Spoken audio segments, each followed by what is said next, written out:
శ్రీ గురుభ్యో నమః. ప్రణతి టెలివిజన్ వీక్షకులందరికీ శుభోదయం.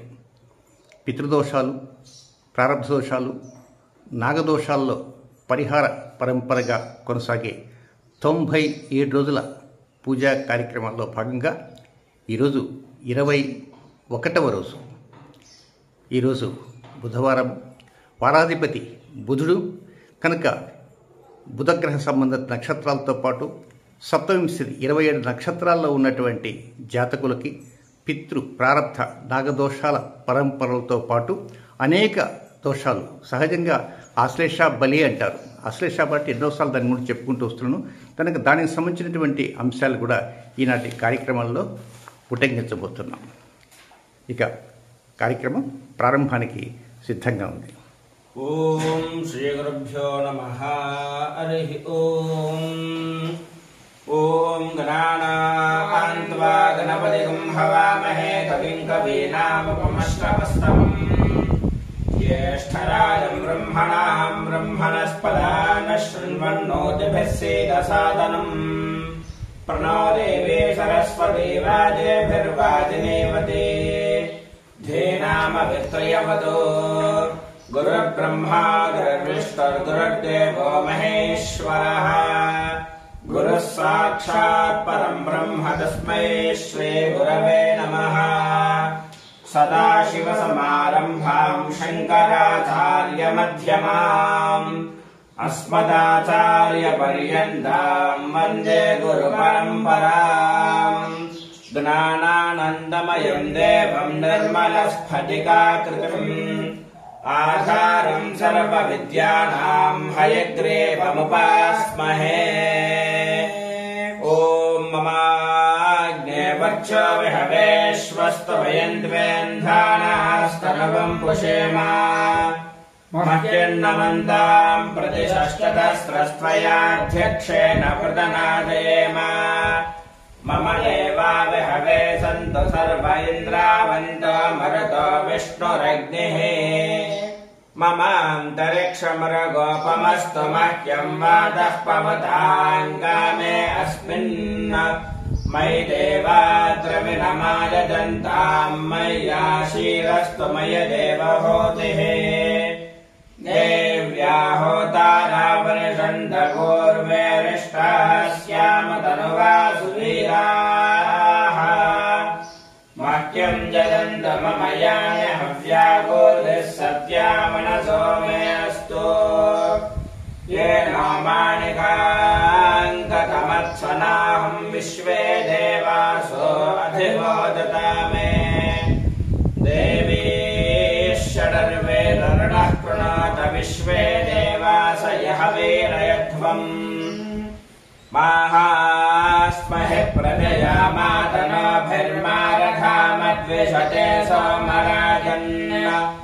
अग्निर्मन्यं प्रतिनुदन् पुरस्तादब्धो गोपाः परिबाहिनस्त्वम्. प्रत्यञ्चायन्ति निकुतः पुनस्ते मैषां चित्तं प्रबुधा विनेशतु. धाता धातॄणां भुवनस्य यस्पतिर्देवगुं सवितारमभिमातिशाहम्. इमं यज्ञमश्विनो भा बृहस्पतिर्देवाः पान्त्रिरमाणं निर्धात्. उरव्यता न महिषः शर्म यगुं सदस्मिन् हवे पुरोहूतः पुरुक्षो. स नः प्रजाये हर्यस्वमृडयेन्द्रमाणो रीरिषोमापराधाः. तेन सपत्ना अपते भवन्त्विन्द्राग्निभ्यामवपादामहे तान्. वसवो रुद्रा आदित्या उपरिस्पृशं मोग्रं जेत्तारमधिरातमक्रन्. अर्वान् समिन्द्रममुतो हवामहे योगोदिद्धनजिदश्वजिद्यः. इमन्नो यज्ञं विहवे दृशस्वास्य कुर्मो हरिवो मेदिनन्त्वा. देवीं वाचमतनयन्त देवास्तां विश्वरूपाः पशवो वदन्ति. सा नो मन्त्रे शमोर्जन्दुहानाधेनुर्वा पूर्वसुष्ठुतैतु अयं मुहूर्तः शुभमुहूर्तो अस्तु एतत् सुमुहूर्तकाले सूर्यादीनां नवानां ग्रहाणाम् अत्यन्त आनुकूल्यता फलसिद्धिरस्तु आगमार्थं तु देवानां गमनार्थं तु रक्षसां कुरुभण्डारवन्तत्र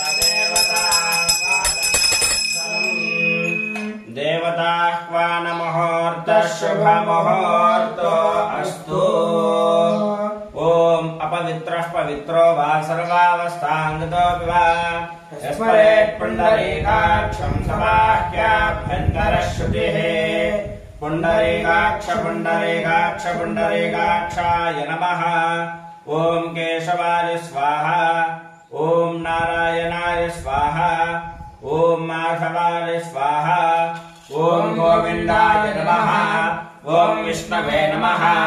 ॐ मधुसूदनाय नमः ॐ त्रिविक्रमाय नमः ॐ वामनाय नमः ॐ श्रीधराय नमः ॐ ऋषिकेशाय नमः ॐ पद्मनाभाय नमः ॐ दामोदराय नमः ॐ सङ्कर्षणाय नमः ॐ वासुदेवाय नमः ॐ प्रद्युम्नाय नमः ॐ अनिरुद्धाय नमः ॐ पुरुषोत्तमाय नमः ॐ मधोक्षदाय नमः ॐ नारसिंहाय नमः ॐ अच्युताय नमः ॐ जनार्दनाय नमः ॐ उपेन्द्राय नमः ॐ हरये नमः ॐ श्रीकृष्णाय नमः ॐ श्रीकृष्णपरब्रह्मणे नमो नमः ॐ यस्यो नामरूपाभ्यां या देवी सर्वमङ्गला तया संस्मरणात् पुंसां सर्वतो जयमङ्गलम् लाभस्तेषां जयस्तेषां कृतस्तेषां पराभवः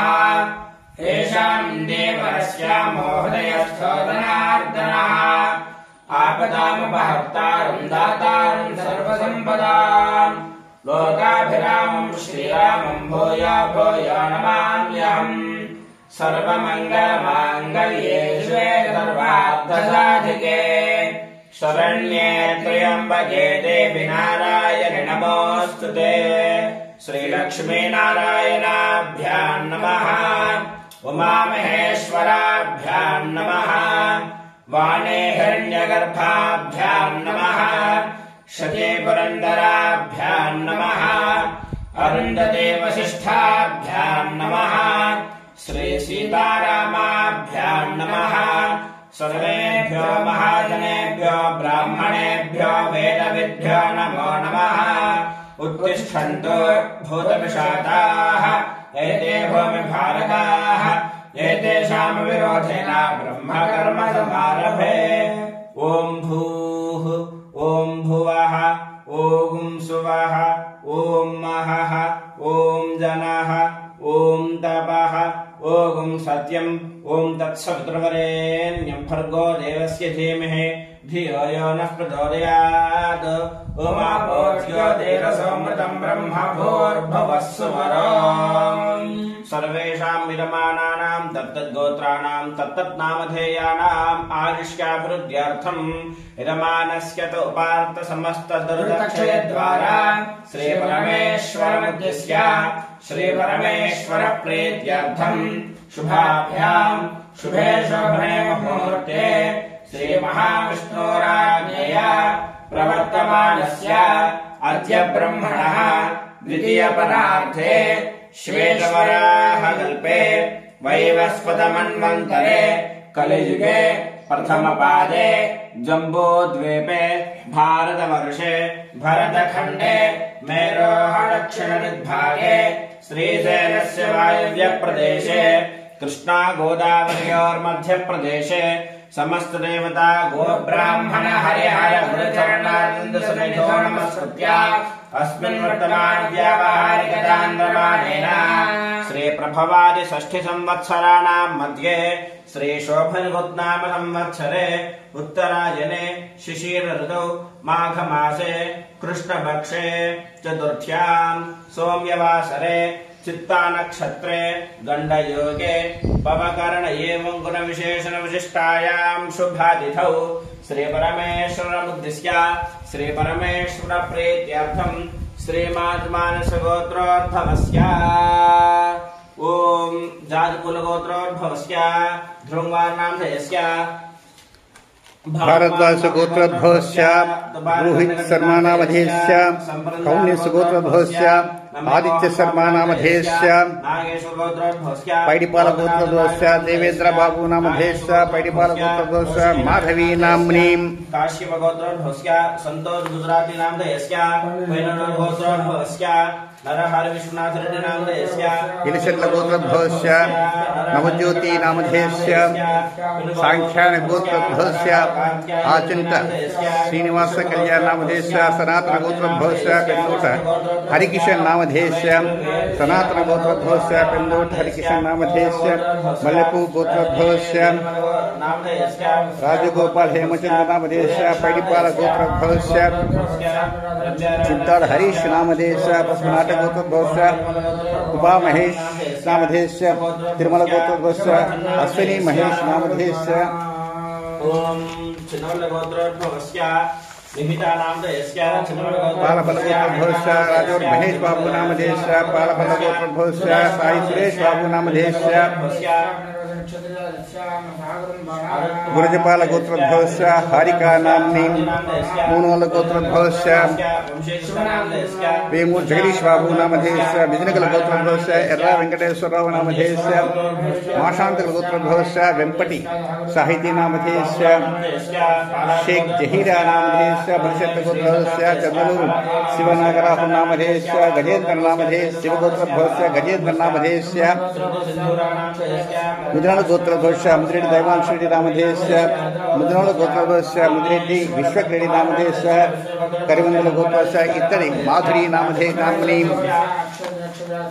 नामधेयस्य भारद्वाज गोत्रोद्भवस्य नागदेवलक्ष्मी नामधेयस्य भारद्वाज गोत्रोद्भवस्य वेंकट श्रीनिवास नामधेयस्य पौंडल गोत्रोद्भवस्य श्रीनिवासराव नामधेयस्य पौंडल गोत्रोद्भवस्य अनुपमा नाम्नीं कलिवल गोत्रोद्भवस्य अरवल हरिता नाम्नीं कलिवेल गोत्रोद्भवस्य श्रावण कुमार नामधेयस्य नंदरिकल गोत्रोद्भवस्य कोयिन मंगराजु नामधेयस्य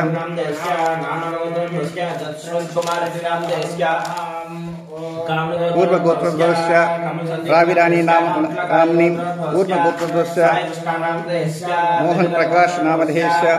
पूर्व गोत्रोद्भवस्य मेधा प्रज्ञा नाम्नीं पूर्व गोत्रोद्भवस्य मैथोष्टमी नाम्नीं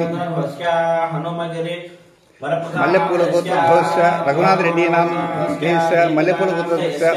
स्वाति नाम्नीं जनकरोल गोत्रोद्भवस्य गोविंदराज नामधेयस्य पेनुगोल गोत्रोद्भवस्य विश्वनाथ रेड्डी नामधेयस्य कौशिक गोत्रोद्भवस्य श्रीरामचंद्रमूर्ति नामधेयस्य कौशिक गोत्रोद्भवस्य नागरामेश्वरी नामधेयस्य कौशिक गोत्रोद्भवस्य नाग कौशिक नामधेयस्य श्रीवत्स गोत्रोद्भवस्य नागराजाराव नामधेयस्य दासल गोत्रोद्भवस्य गोपी किरण पूरील गोत्रोद्भवस्य कमिटी वासत्व नामधेयस्य पूरील गोत्रोद्भवस्य कमिटी भार्गवी नामधेयस्य बुल्लुकोंड गोत्रोद्भवस्य जयप्रकाश नामधेयस्य प्रोफेसर गोत्रोद्भवस्य रामस्वामी नामधेयस्य मुगल गोत्रोद्भवस्य श्रीनिवासराव नामधेयस्य कंदमूले साहिब नामधेयस्य कश्यप गोत्रोद्भवस्य साहिब नामधेयस्य सह कुटुंबस्य इदमानस्य सर्वेषां भक्तजनानां दत्तगोत्राणां दत्तनामधेयानाम् आयुष्याभिवृद्ध्यर्थम् अस्माकं सह कुटुंबानां योगक्षेमश्चैर्यधैर्य वीर्य विजय अभय आयुरारोग्य ऐश्वर्याभिवृद्ध्यर्थम् धर्मार्थ काम मोक्ष चतुर्विध फल पुरुषार्थ सिद्ध्यर्थम् इदमानस्य जन्मराशिवशात् नामराशिवशात् जन्मांशवशात् नामांशवशात् जन्मलग्नवशात् नामलग्नवशात् जन्मांशवशात् नामांशवशात् अष्टग्रहवशात् अंगग्रहवशात् पक्षग्रहवशात् सर्वतो भद्रचक्रवशात् ये ये ग्रहाः अरिष्टस्थानेषु स्थिताः तेषां ग्रहाणाम् अत्यंत आनुकूल्यता फल सिद्ध्यर्थम् पितृदोष प्रारब्धदोष नागदोष निवारणार्थं तद्दोष परिहारार्थं श्री महाकाली महालक्ष्मी महासरस्वती त्रिशक्ति स्वरूपिणे राजराजेश्वरी स्वामी देवता अनुग्रह प्रसाद सिद्ध्यर्थम आदित्य ग्रहग्रह मध्ये विशेषतः बुधग्रह प्रसाद सिद्ध्यर्थे बुधग्रहाराधने विनियोगः। ओम तदंगा कलशाराधनं करिष्ये कलशं गन्धपुष्पाक्षतेरभ्यर्च्य ओम कलशसंख्ये विष्णुः कंठे रुद्रसमाश्रितः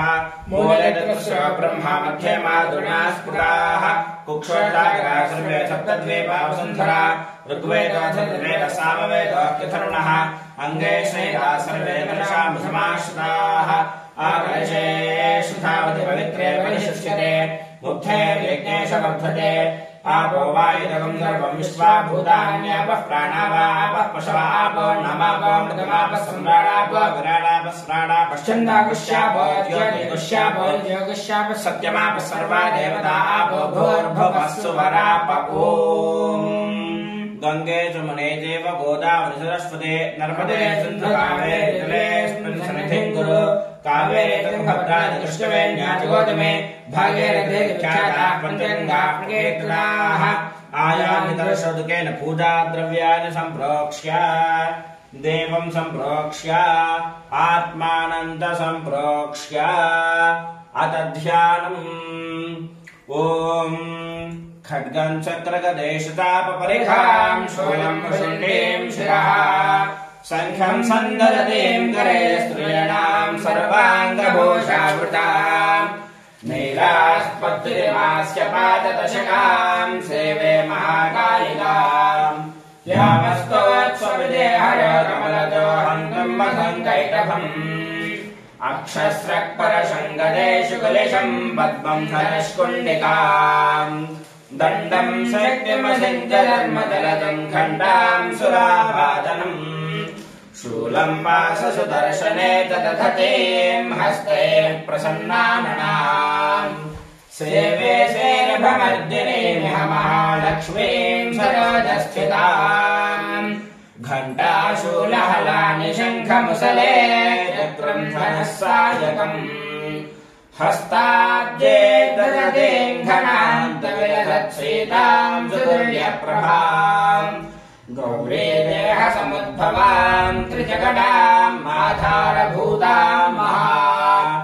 पूर्वामत्र सरस्वती मणपदे शुम्भानिरेत्यार्धिनीम् चैतन्यं पवनं वनं वनवनं वानं वनं वामनम्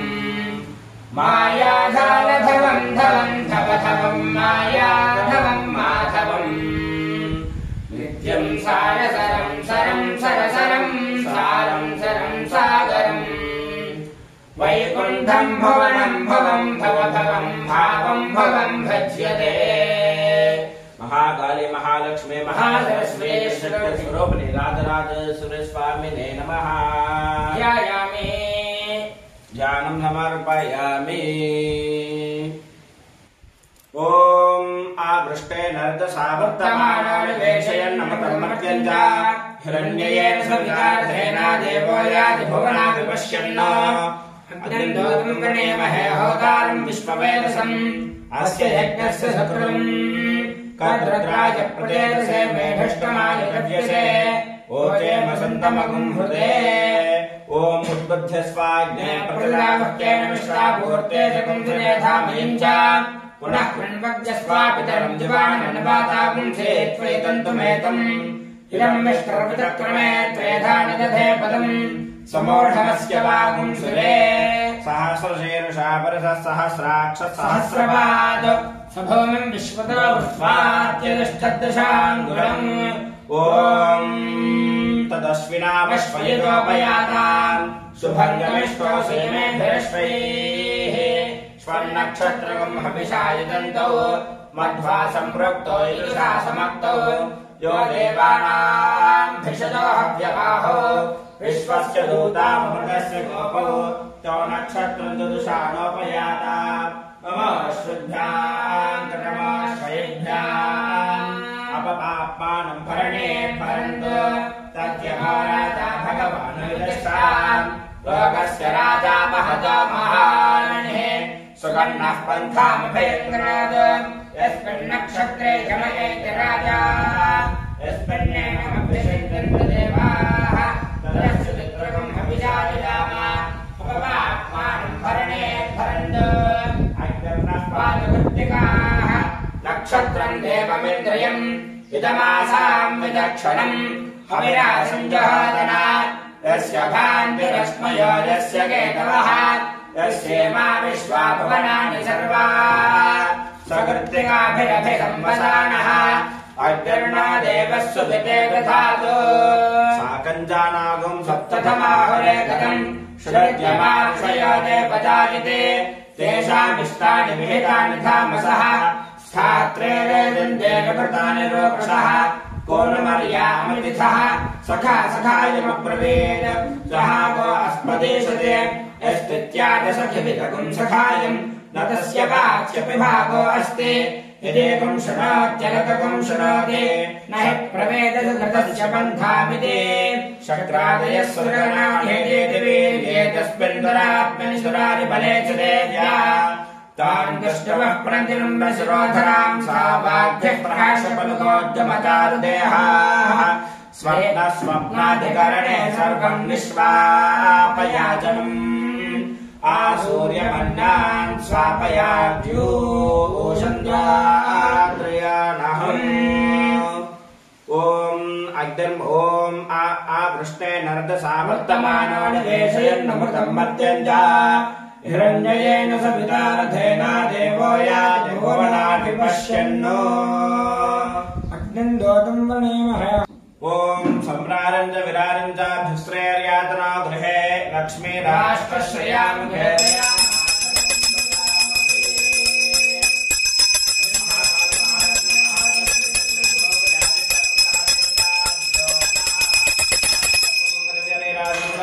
निराजनान्तरं शुद्ध आचमनीयं समर्पयामि नमस्करोमि माता महाराज्ञी की ग्रह देवतु नमः पार्वती हर हर महादेव हर ॐ आसत्य नर्द सामस्तमानो निवेशयन्नमृतं मर्त्यञ्च हिरण्ययेन सवितार्थेन देवो याति भुवना विपश्यन् अग्निं दोतं वृणीमहे होतारं विश्ववेदसम् अस्य यज्ञस्य सुकृतम्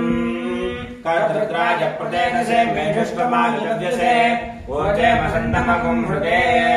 उद्बद्धस्वाग्ने प्रतिरागत्य निमिष्टा भूते कुञ्जुनेधामीं च पुनः कुण्डकस्वापितरं विवानमन्वादागुंसे त्वैदन्तमेतम् इदं विष्णुविदक्रमे त्रयधानितदेवतम् समोढमस्य वागुंसरे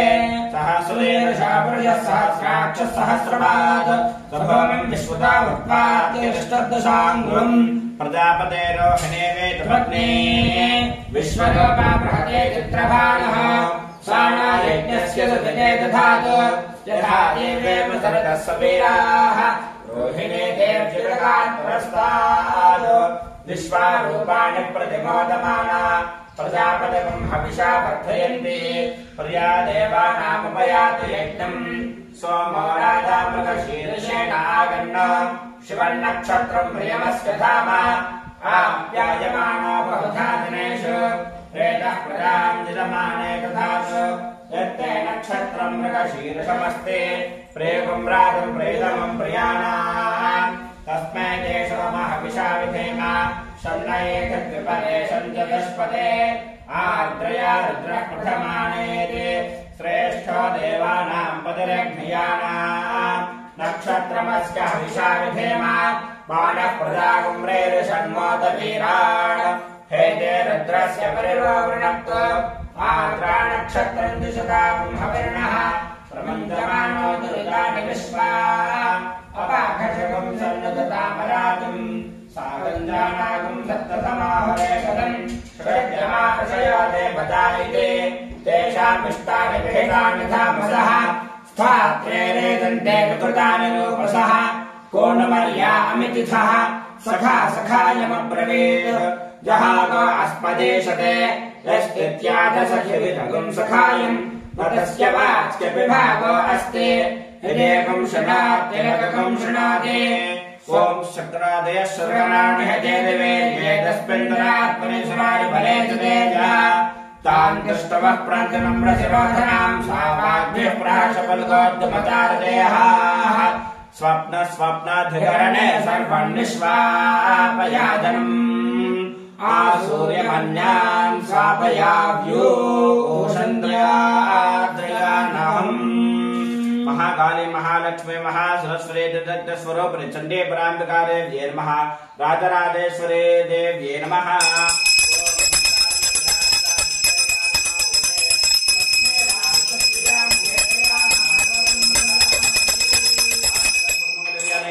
दर्शयामि निराजनान्तरं शुद्ध आचमनेयं समर्पयामि नमस्करोमि माता महाराज्ञी की जगदम्ब विश्वपालिनी माता की ओम आसत्ये नरद सावर्तमानोन्वेषयन् नमोर्मत्यं च हिरण्येन जगदार्थेन देवो याति भुवना विपश्यन् अग्निं दोतं वृणेमहे होतारं विश्ववेदसम् अस्य यज्ञस्य सुकृतम् कर्तृत्राय प्रदेशसे मेढुष्टमाय तव्यसे भोजे मसन्तमगुं हृदे उद्बद्धस्वाग्ने प्रतिदागुह्यनमिष्टाभूर्तेतकं सुरेधामयं च पुनः कृण्वग्रस्तापितरद्दिवानमन्वादागुंसे त्वयिदन्तमेतम् इदं मिश्रविचक्रमे त्रेधानि ददे पदम् समोढमस्य वागुं सुरे सहस्रशीर्षा पुरुषः सहस्राक्षः सहस्रपाद सभोमं विश्वतो वृत्वार्क्यतिष्ठद्दशाङ्गुलम् पुनर्नो ओतेर्व्यरिदस्पृणोत् पुनर्वसो नः पुनरेकां यज्ञम् पुनर्नो देवाभयन्तु सर्वे पुनः पुनर्वो हविषा यजामः देवानदेव्यदितरनर्वा विश्वस्य भद्रे जगतः प्रतिष्ठा पुनर्वसो हविषा वर्धयन्ति प्रियं देवानामप्येतुपाथः बृहस्पतिः प्रथमं जायमानः तिष्यन्नक्षत्रमभिसम्बभूव श्रेष्ठ देवानां प्रतनासु विष्णुः दिशो न सर्वाभयन्नास्तु तिष्यः पुरस्तादुतमध्यतो नः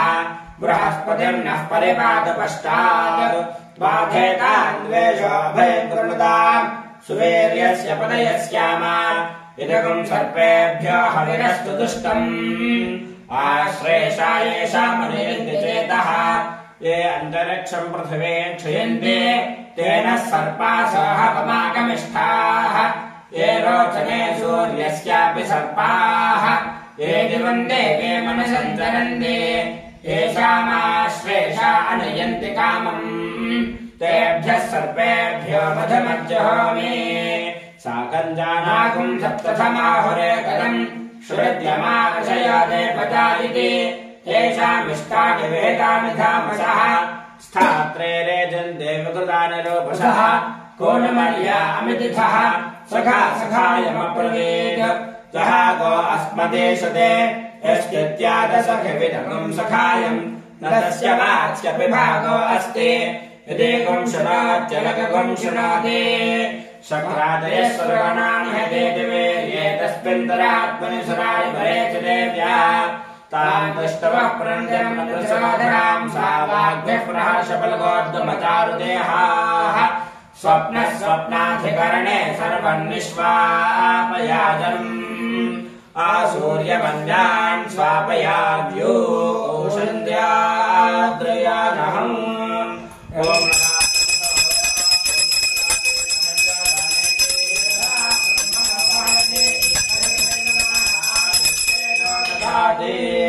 आनन्दकर्पूरमङ्गलजनेराजं दर्शयामि निराजनान्तरं शुद्धाचमनेयं समर्पयामि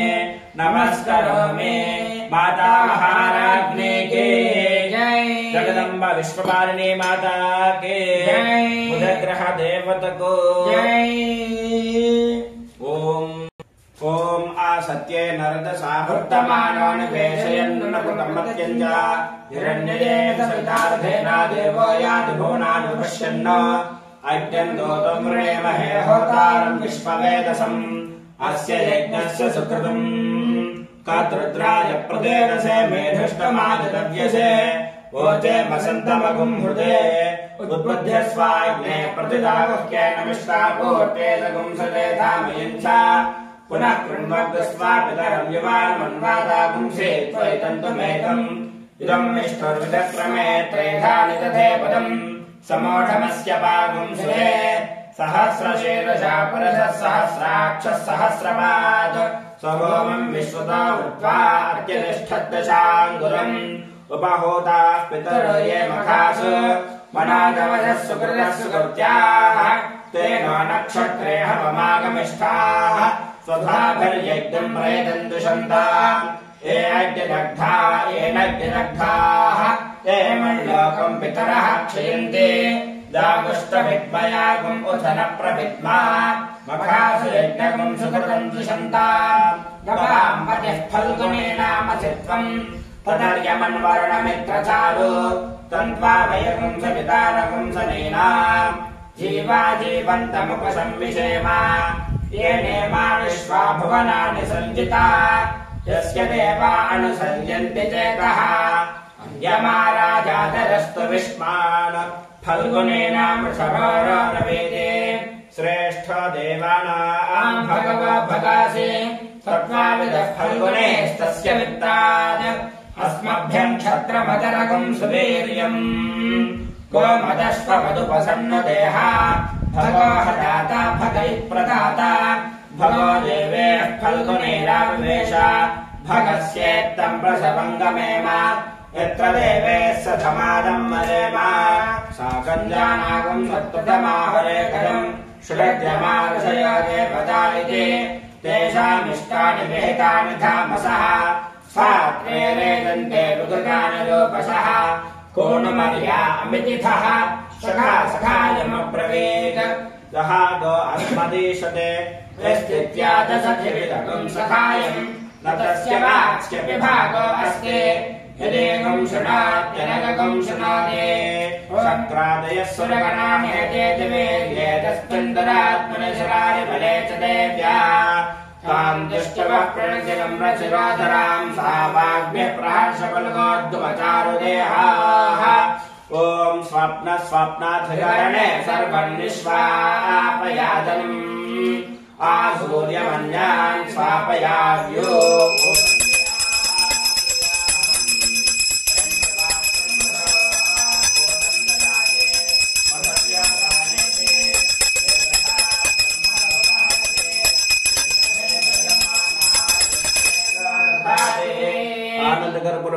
नीराजनम् दर्शयामि नीराजनानन्तरम् शुद्धाचमनीयम् समर्पयामि नमस्करोमि माता महाराज्ञे के बुधग्रह देवतको हर नमः पार्वतीपतये हर हर महादेव हर ॐ आसत्येन रजसा वर्तमानो निवेशयन्नमृतमर्त्यम् च हिरण्ययेन सवितारथेना देवो याति भुवना विपश्यन्न अग्निम् ज्योतम् प्रणेमहे होतारम् विश्ववेदसम् अस्य यज्ञस्य सुकृतम् कर्तृत्राय प्रपेदसे मेधुष्टमाविदव्यसे ऊर्जे मसन्तमगुंहृते उपद्यस्वाग्ने प्रतिदाकृत्येनमिष्टा भूर्तेरगुम् त्रिलेखामेन् च पुनः कृण्वग्स्वापितरम् यवानमन्वादागुंसे त्वयिदन्तमेतम् इदम् विष्णुर्विदक्रमे त्रेधानिदधेपदम् समोढमस्य पागुंसे सहस्रशीर्षा पुरुषः सहस्राक्षः सहस्रपात् स्वभौमम् विश्वतो वृत्वा अर्त्यतिष्ठद्दशाङ्गुलम् आयात देवः सवितोपयात् हिरण्ययेन सुकृता रथेन वह्नुहस्तकम् सुभगम् विद्मनापसम् प्रयच्छन्तम् पपरिम् पुण्यमच्छा हस्तः प्रयच्छत्वमृतम् वसीयः दक्षिणेन प्रतिगृह्णीमनेन दातारमत्यसविता विधेया यो न हस्ताय प्रसुपादयज्ञम् त्वष्टा नक्षत्रमभ्येति चित्रान् सुभगम् सजन्यपदिगम् रोचमाना निवेशयन्नमृतान् मर्त्यागुष्टा रूपाणि विगुंसन् भुवनानि विश्वा तन्नस्त्वष्टा तद्चित्रा विदष्टा तन्नक्षत्रम् भूरिकास्तु मह्यम् तन्नः प्रदाम् वीरवदेकम् शृणोतु गोभिर्नाश्वैः समनक्तु यज्ञम् वायुर्नक्षत्रमभ्येति निष्ट्याम् तिग्मशृङ्गवृषभारोरुमानः समीरयन् भुवनामादरिष्वा अपद्वेषागं चतुर्तामरातेः तन्नो वायुस्तुनिश्चासनोत् तन्नक्षत्रं भूरितास्तु मह्यम् तन्नो देवासो अनुदानन्तु कामम् यथा तरेम दुर्दान विश्वा कञ्जानागं सप्तथमाहुरेकदम् षडद्यमार्षया देवदायिते तेषामिष्टानि विहितानि धामसः स्वात्रे रेदन्ते विकृतानि रूपसः कोणमर्यामितिथः सखा सखायमब्रवीत् जहागो अस्मदेशते यस्त्वित्याजसखिविदकुं सखायम् न तस्य वाच्य विभागो अस्ति हिरेकं शृणोत्यलकं शृणोति शक्रादयश्वरगणानि हतेतु वेद्ये तस्मिन्दरात्मनिर्राजबले सुरेव्या कान्तिष्टुवः प्रणतिरम्रशिरोधरां सा वाग्भिः प्रहर्षपुलकोद्गमचारुदेहाः स्वप्नाधिकरणे सर्वं विश्वापयाजनम्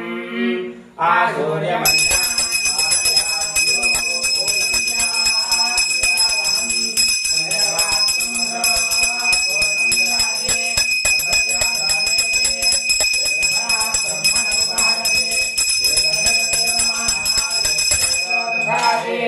आनन्दगर्भुर्मङ्गलदिव्यनीराजनं दर्शयामि नीराजनान्तरं शुद्धाचमनीयं समर्पयामि नमस्करोमि माता महाराज्ञे के जय जगदम्बा विश्वपालिनी माता को जय नमः पार्वती पतये हर हर